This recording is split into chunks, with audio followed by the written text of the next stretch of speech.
నోవాహు, నీవు ఒక ఒక వాడను కట్టు. అది ఎలా ఉండాలి తెలుసా? దాన్ని నువ్వు దేంతో కట్టాలి తెలుసా? చితిసారకపు మానుతో కట్టాలి. ఎందుకు ప్రభా? టేక్ షర్ట్ బాగుంటుంది మా ఊర్లో అన్నాడా? ఎందుకు ప్రభా? దేవదారు మాను ఖరీదైన మానుతో కడదామన్నాడా? లేదు ప్రభా, ఎర్రచంద్రం మాట దాంతో కడదామన్నాడా? అలా చితిసారకపు మానుతో వాడను నిర్మించు. దానికి బయట లోపల కీలుపోయి, బయట లోపల కీలుపోయి. అంత మాత్రమే కాదు, 3 అరల కింద కట్టు, 3 స్టేర్ల కింద కట్టు. పలిచాడా?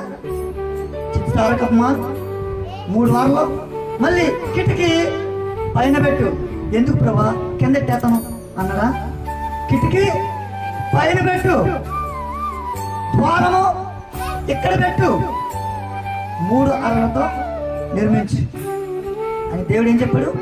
కొన్ని కొలతలు దేవుడు చెప్పాడు. దేవుడు చెప్పినటువంటి కొలతలో నోవాహు పిన్ టు పిన్ దించేసాడు. అంటే మచ్చు. ఇప్పుడు స్టాంప్ ఉంటుంది కదా అధికారుల దగ్గర, ఆ స్టాంప్ ముద్ర ఎలా గుర్తుతారు? ఆ ముద్రలో ఉన్నది ఎక్కడ పడుతుందా లేదంటే ఏదైనా పడుతుందా? ఆ ముద్రలో ఉన్నదే ఎక్కడ పడుతుంది. నోవాహు అట్లు చేసిన, ఏం చెప్పాడో అది చేశాడు, ఎలా చెప్పాడో అలా చేశాడు.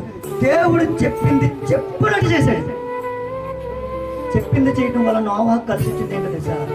నోవాహు దేవుని కృపను పొందుకున్నాడు.